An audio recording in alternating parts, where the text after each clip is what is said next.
What is up, guys? How you doing today?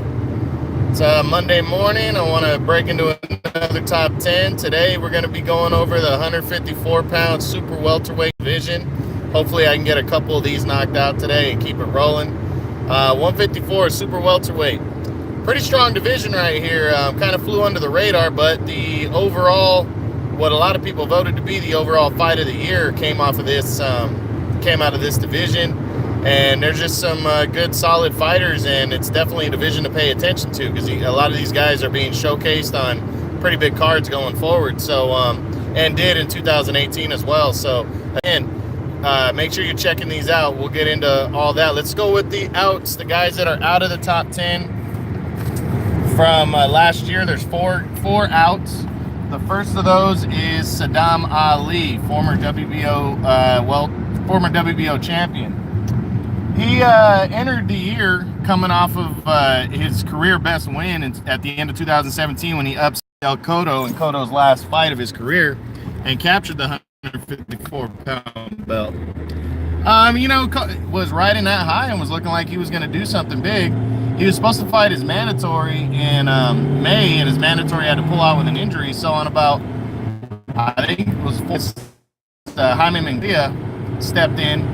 Undefeated young prospect. He was noticeably bigger than Ali, and he just rolled right through Ali. Ali got knocked down about 4 times in that fight and got knocked out in the 4th round and lost the title. He took most of the rest of the year off, but then in December on the Canelo undercard against Rocky Fielding, he came back and took on veteran Mauricio Herrera. It wasn't his best performance, but he returned to welterweight, where he's more natural. He's really small at super welterweight. He's more of a natural welterweight. I think against the right opponents, I think he could definitely do some damage at welterweight. He's talented enough. He's only 30, so he's in pretty much the prime of his career. Well, hopefully he can make a splash in 2019 as he's back at his natural weight, which is 147. Okay, and he was previously, his previous ranking was number 4. So next up, we go to Maciej Sulecki, who entered the year. I think he was previously in 8th coming into the year. Sulecki actually made a big decision. He was number 1 contender coming into the year for the WBC title against Jermell Charlo, and he wrote that off and decided to move up in weight and took on Danny Jacobs in late April of 2019. And he fought hard against Jacobs. He was very competitive, but he just got outworked. Jacobs was just better in most rounds, and he got outworked, and then he got put down hard in the 12th, but he got up and showed a lot of heart, finished the fight, and just not a bad performance. I believe he came back at the end, towards the end of the year, got a knockout win. He's fighting at 160 now, so he's ranked up there, so that's why he's dropped out. He decided to move up to middleweight. But with him not having a big name, he needs to work hard to get into some kind of an eliminator before the end of the year, because guys like him, they get brushed to the side because they don't have a big name. But I know he was being considered for Jermall Charlo for December when Charlo ended up facing. Next up is Jack Colkay. He's actually a former champion at 154. He entered the year coming off of, he had lost earlier in the year to Demetrius Andrade, and then he came back and beat, this is 2017, he came back and beat Maciej Sulecki in a controversial decision before the year was up. So he was kind of riding it, rolling into 2019. He was riding it, pretty high, and it was looking like he was he should have beat Sulecki. He lost to Sulecki by a controversial decision in that one. So he went 0-2 in 2017, but he bounced back in 2018 by moving up to middleweight, where he went 3-0, got 2 knockouts. He was previously number 9 at 154. He's 33 though, so if he's going to get into some kind of title shot, he needs to do it quick. But he's doing some damage out in Europe. I just hope he gets some kind of an eliminator or something, because he's a pretty solid middleweight. He should have beat Sulecki before the end of the year in 2017. From what I read, he got robbed in that fight. So we'll see what he does heading into 2019.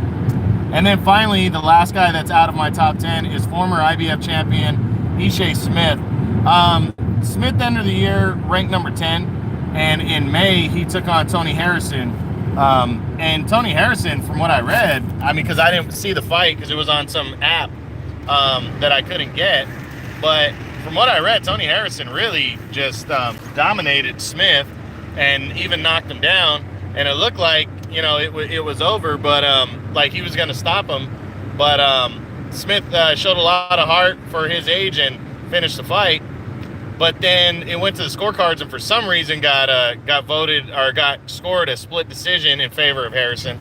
But the right guy got the decision, but Smith really wasn't in that fight. So, you know, Smith has kind of been the gatekeeper at 154 in terms of, you know, he's a good test to pass to move on to see if you're ready for the best in the division.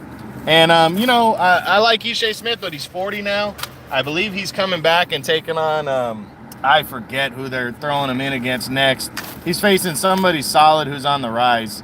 God, I'm sorry, guys. I'm sorry I'm drawing a blank. I hate when I miss information like that. But yeah, he's coming back on one of the cards coming up soon, and I'll make sure to break the fight down when I get it for sure. But, you know, Smith isn't bad. He's still kind of somewhat of a gatekeeper, but, you know, I don't know how much longer the guy can continue, and he really needs to consider that going forward if he wants, you know, I mean, unless he really needs the money. But he only fought the one time, and we'll see how he does in 2019 going forward. Now let's break into the top 10 guys at this weight class who finished as top 10ers. First up is WBA regular champion, undefeated, Brian Castano. This guy is a former Olympian. He's undefeated. He's 29 years old, so he's in the prime of his career. He only fought one time, though, in 2018. And he hasn't been very active the last couple of years for a young guy that's kind of hungry and trying to make a name for himself. But he has a major opportunity in his next fight. It looks like it's already been agreed upon. They're just trying to work out the details of when it's happening. But it looks like he's going to be defending his title against Erislandy Lara, which if he were to beat Lara, that would be huge for him. Lara's an older fighter. He's still very game, though, for an older fighter. But Castano's a former Olympian, and he comes to fight, so we'll see how he does. From what I read, though, is the fight was originally supposed to take place in January. I was hoping for February or March. Now they're talking about early spring, so who knows when that fucking fight's going to take place. But hopefully we hear something this month about the announcement of it. But I'm glad that this guy's getting an opportunity against one of the best in the division. All right, finishing the year number 9 was former world title challenger Julian J. Rock Williams. This guy kind of quietly moved his way into the number 1 position in 2 different weight classes. He's currently number 1 in the WBC and the IBF. And, you know, he only fought once or twice, but he didn't really beat anybody. He beat somebody named Nathaniel Gallimar by a majority decision in a fight where it shouldn't have been scored that close, but he got the decision win, and that was an eliminator. And then he took on some nobody on the Deontay Wilder undercard on the non-televised portion, and he got a second-round knockout there to stay busy. But he really hasn't beaten anybody big. You know, 2017 when he beat Ishe Smith, that was bigger than what he did in 2018. But, you know, he's moved himself back in position and actually is in line to face Jarrett Hurd next. Now, we don't know when that fight's going to take place exactly, but it looks likely that he's going to get a mandatory shot at Hurd because Hurd wanted to do this before a possible unification with Jermell Charlo. But now that the Charlo fight, we don't even know if that's going to happen. He's definitely looking at other things, and he's got to make his mandatories. He has 2 belts. He's got to make his mandatories, and this guy's one of those. So it looks like J-Rock's going to get his opportunity against the best in the division. So we'll see how he does after that one. J-Rock, when he fought Jermell Charlo a couple years back, he got his ass whipped and knocked out in 5 rounds. So we'll see what he does against the top dog here now. But hopefully that fight gets announced sometime soon. Okay, finishing the year, number 8 is former WBO champion Liam Smith. Smith wasn't ranked coming into the year. He's only 30 right now, so he's really in still in a pretty good age for his career. He only fought one time though. He waited around for his mandatory shot. He had to bail out of a fight with Saddam Ali, which sucks for him because maybe he would have had more of a chance. And in July, he got his mandatory shot against Jaime Munguia. Munguia, was coming in. He had rolled over Ali. He took Smith's place and he rolled over Ali and was looking really good. And for the first 4 rounds, Liam Smith was outworking and outclassing the younger Munguia. Munguia was only 21, I think 21, 22 years old when they fought. And yeah, he was really like, just outworking him. But Munguia's size, power, and his straight up aggressiveness really started to wear down Smith. He knocked Smith down in the 6th round, but Smith showed a fucking lot of heart in this fight. He finished the fight with Munguia and showed his toughness, and that was a big deal. So yeah, he lost a convincing decision. That was all he did. We'll see how he bounces back. This guy fights out of England, and usually he fights a lot of domestic fights, which means he just stays there and fights out of there. But there's not a lot of big middleweights out in England right now. So hopefully he gets into some kind of an eliminator to where he can come back over. He's not afraid to come over though. He fought Canelo a couple of years back and got knocked out, and then he fought Munguia, and those are the only 2 losses of his career. So he's not afraid to come over and make challenges. So hopefully this is a bounce back year where he tries to get into some kind of an eliminator and see if he can fight for the world title again. Okay, finishing the year number 7 is former world champion Austin No Doubt Trout.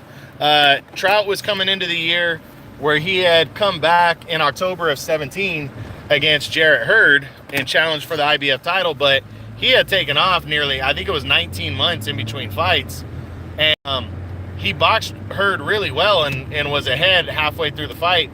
But Hurd's power and aggressiveness and his size late in the fight, he just kept coming at Trout, and he wore Trout down and ended up knocking Trout out in the 10th round. That was the only knockout of Trout's career.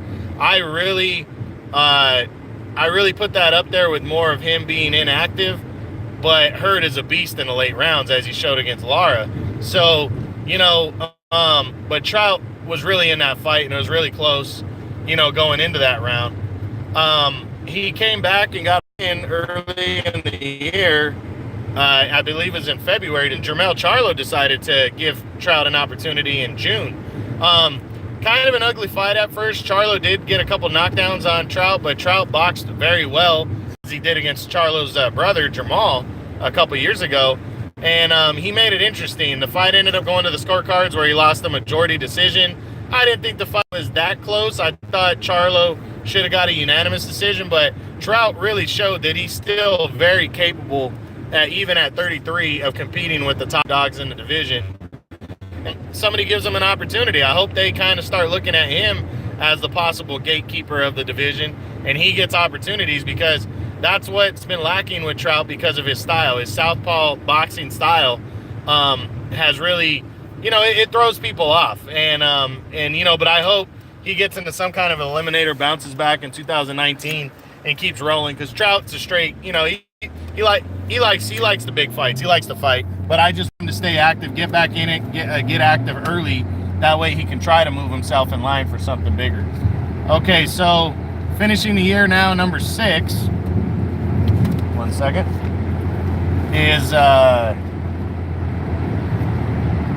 Is former welterweight champion Kell Brook. Brook had a disappointing year. He was coming into 2018. People were excited about him moving up to 154 because, he moved up to 160 2 years ago and fought Triple G. And he moved up 13 pounds to take on Triple G. And at the time, nobody wanted to challenge Triple G. So, and he fought his ass off for the first 5 rounds, got his orbital bone in his cheek knocked out. And, but there was no shame in that. Moving up that much weight and facing, the beast at the time, which was Triple G, was a big deal. Then he squeezed back down to 147, which has been hard for him to make. And he took on Errol Spence in 2017. And it was a good, close fight at the time of the stoppage when Spence stopped him in the 11th round. But he was actually winning that fight early before his orbital bone broke again, his other orbital bone. So, the guy's had injury after injury that's kept him out. He was supposed to fight in July. He fought for his first official time at 154 in March and got a easy knockout win over some nobody. Then he came back he was supposed to come back in July, and that fight got scratched. Then he came back in December, and he kind of looked flat against another nobody and got a decision, but it ended up being an eliminator to where he's the WBA's #1 contender now. Now, how that all comes full circle is the reason I feel the reason he looked flat in that fight was he was hoping for a Amir Khan fight. And as we go to this right now, me talking now, it almost looks for sure that he's not going to get that fight. That's a fight he's been wanting for the last 3 or 4 years. He's going to probably face Terrence Crawford next instead, who's, a champion and one of the pound-for-pound best. So, that fight's got put to the back burner. So what does Kell Brook do? He needs to stay active and go after the guys at 154. Brook is, he's 32 now. He's running out of time. He's not going to be, in my opinion, he's one of the best underrated fighters of the last few years, the last 4 or 5 years. People forget that he cleanly counterpunched and beat Sean Porter back in 2014 to win the title, and the only other guy to beat Porter is Keith Thurman. And they don't look at the fact that boxing really well in that fight a lot. I really gets in there with the best to face anybody. He's not really tied down to anything. I think he's with DAZN, but I don't think he's really tied down to fight in any particular place. He can pretty much fight with whoever he wants and against whoever. So we'll see. We'll see what he does. Finishing the year #5 is the undefeated WBO champion, Jaime Munguia. This guy's a breath of fresh air, guys. You got to check this guy out. He's very active. He fought, I believe it was 5 times in 2000. Yeah, it was 5 times in 2019. 4 knockouts. And in his 3rd fight of the year, he stepped in for Liam Smith and took on Saddam Ali and dominated Ali. Got a 4th round TKO, knocked him down early, and just showed his power and his youth. He's only 22 years old. He came out of nowhere in July. He made his mandatory against Liam Smith, tough veteran, and he beat him by unanimous decision over 12. After losing the first 4 rounds, he knocked him down, got a clean decision.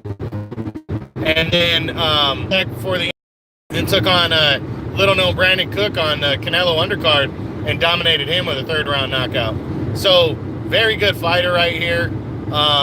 He's young. He's learning on the fly. He's a world champion already. He signed a big contract, a 5 or 6 fight contract with DAZN with the guarantee that at some point he's going to be facing Canelo.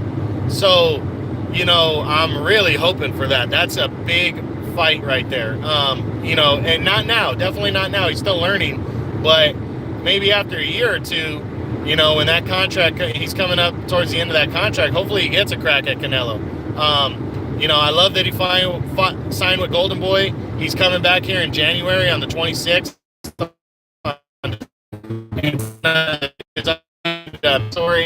He's taking on his mandatory Takeshi Inoue, a Japanese fighter. So, get to see him stay active and defend that title. So check him out. He's very entertaining, though, guys. You guys won't be disappointed. Check this guy out. Future of the division and just a straight Mexican brawler. You guys will love him. Next up, finishing the year #4 is former WBC champion Jermell Charlo. Charlo came into the year. He was coming off of a pretty big 4-fight streak where he had knockouts since winning the world title, and they were one-punch type knockouts. But I kept saying, he came in #3 at the beginning of the year. They were entertaining knockouts, but I really wasn't impressed with anybody he beat outside of Erickson Lubin. But Lubin was a 22-year-old, up-and-comer, future of the division type guy, and he just got caught with a clean punch in the first round and couldn't, and just got knocked out cold. So, that I don't think that's a testament to a bad chin. He just got caught with a perfectly timed punch. So I really wanted to see what Charlo was going to do, and I was impressed with his opponent selection because he really challenged himself. He took on Austin Trout in June, and he really set himself up for criticism, which is why I questioned him facing a guy like Trout, because Trout had just got knocked out against Jarrett Hurd, and he's trying to get a fight with Jarrett Hurd. So why would you take on, unless you absolutely know you're going to look better than Jarrett Hurd did? And I guess that's what he was going for. He got a couple knockdowns, but the fight went to the scorecards. He got a decision, a majority decision. I don't think it was that close. As close as they scored it, it was wasn't a blowout by no means, but he didn't look his best against Austin Trout, which that's what Austin Trout normally makes you not look your best. So, that's why I questioned him even facing Trout. But then he decided to face Tony Harrison in December. And I thought this was a very questionable opponent to select, because he was trying to get himself to look good before and stay busy before a possible unification with Jarrett Hurd next year. And I called it. I said I wouldn't be surprised if Harrison beat him, and that I thought Harrison was a good fighter. Now, personally, when they fought in December, I gave the fight to Charlo. I thought he won 7 rounds, but it was close. There was a lot of rounds that were very close because Harrison was landing the cleaner and better shots, while Charlo was outworking him and landing a lot of glancing blows, if at best. And he was missing a lot too. And Harrison was really making him miss a lot, but I just thought his work was more than Harrison's clean punching. But, close rounds, you never know the way they're going to get called, and all 3 judges gave Harrison the fight. So Charlo lost. Now they're talking about a rematch between the two. If this happens, he's got to go in there and blitz Harrison and really kick the shit out of Harrison and show that it was an upset more than anything. Personally, I don't think it was that big of an upset. I think, Harrison's a credible fighter, very good. And even if he beats him, I don't know if he's going to get the unification with Jarrett Hurd that he wants. We'll see. We'll see how he looks if he gets that rematch. But he says there's a mandatory rematch clause in a contract, and we'll see if these two guys are locking it up, in the first half of the year. And I hope they do, because it was close enough, and I hope they do. So it should be interesting to see what he does, but he's got to get back and work to where he was now. Finishing the year number 3 is Tony Harrison. Harrison had a great 2019. He came into the year, I don't even think I had him ranked coming into the year. Yeah, I didn't have him ranked coming into the year. He was floating around my top 10, but I didn't have him there. He had got knocked out in a close competitive fight with Jarrett Hurd, which he was fighting for the vacant title in February 2017, and he got knocked out. He came back towards the end of the year, got a win, but then he had to take on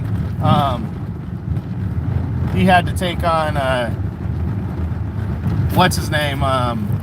He had to face Ishii Smith in his first fight of the year, and he got a big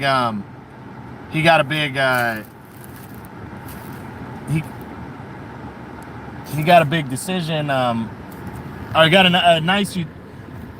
sorry, guys. He ended up getting a split decision over Ishii Smith in a fight that really wasn't that close from what I read, but they scored it close anyways. And that I think he was upset about that because it made it look like he didn't really win the fight by much, but he did. He dominated and he got a unanimous decision and retained his world title.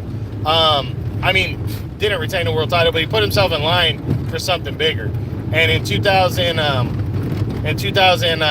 the end of the year, he took on Jermell Charlo in that fight I just told you about, and he looked great. Not overly great, but he was way too cautious. But he landed a lot of good, clean counter punches against Charlo, who missed a lot. So this was a pretty good performance by him in becoming a world champion. He did it controversially, though, becoming the champ.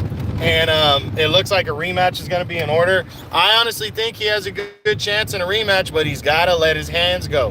He cannot sit there and just throw a few punches and just counter punches. He's got to let his hands go in this fight a little bit more. And I think he can beat Charlo again.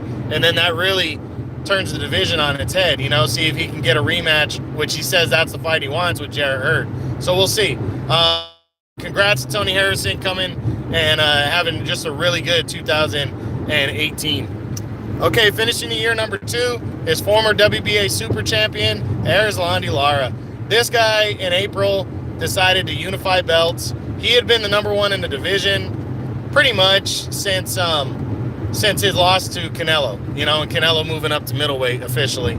So it was kind of, a big question on how this fight was going to go, because this is what he's always called for. He's always called out the other guys and the champions in the division to face him. So Jarrett Hurd said, okay, he became the first guy in years to face him.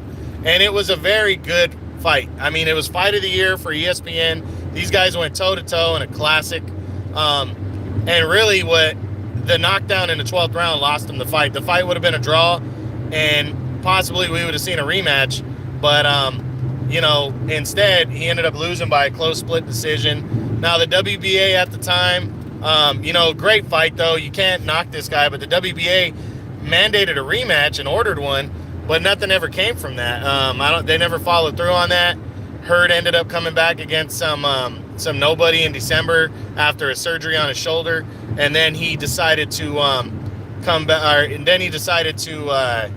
Now he's going forward with a mandatory of his IBF title against J-Rock Julian Williams. So Lara now is set up to challenge for the WBA regular title against undefeated Brian Castano.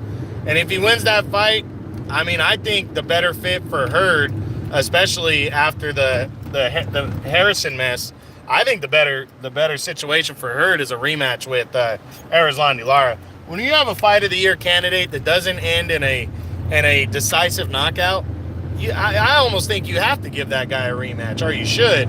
And Hurd, I think he owes that to Lara. Lara fought like a champion. He fought hard in a great fight. These two guys are, without question, the top two guys in the division. You can't even argue Charlo anymore because he lost his last fight. And he really let both the fights in 2019 were close. 18 were close for Charlo. So these two guys, without question, Hurd and Lara, are the top two guys in the division. And I really hope before Hurd moves up to 160 at some point, I really hope he gives Lara another chance because he deserves it. So, that's it for Lara. Hopefully in January or February we hear about his showdown with Castano.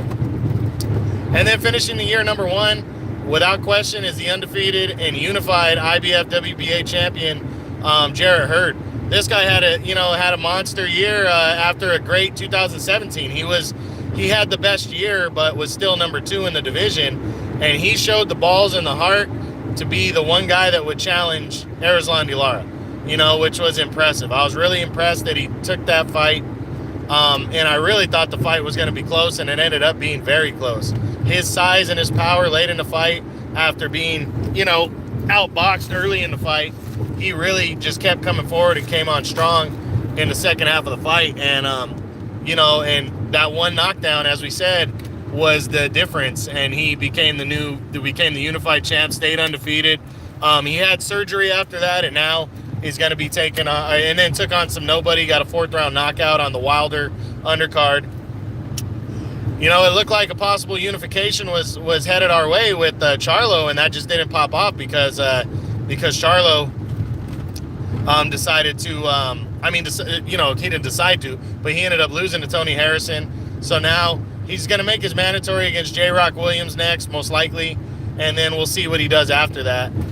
There's still fights to be won here, though, and I really hope he stays at 154 throughout the year and takes on the best guys, especially a rematch with Lara before the end of the year, because I think that's the fight that needs to happen at 154. But I really like Jarrett Hurd. He's entertaining. He's a very good fighter. He's 28, and if he faces Lara again, who's 35, Lara's only getting older, so we got to see what goes down. But that's it, guys. I hope you enjoyed this, and we'll a lot of these guys at 154 have platforms. Jarrett Hurd's with the PBC, Erislandy Lara's with the PBC, Harrison, Jamal Charlo, all with the PBC. Munguia fights on DAZN. You got the other guys. Liam Smith fights out of England, doesn't really have a platform, but all the other guys pretty much do. Castaño's a PBC fighter. There's a couple guys that really have some good platforms, so make sure you're checking them out because they are, they are all entertaining. And that's it. All right, thanks, guys. Talk to you later, and I'll come back with another one later on. All right, bye.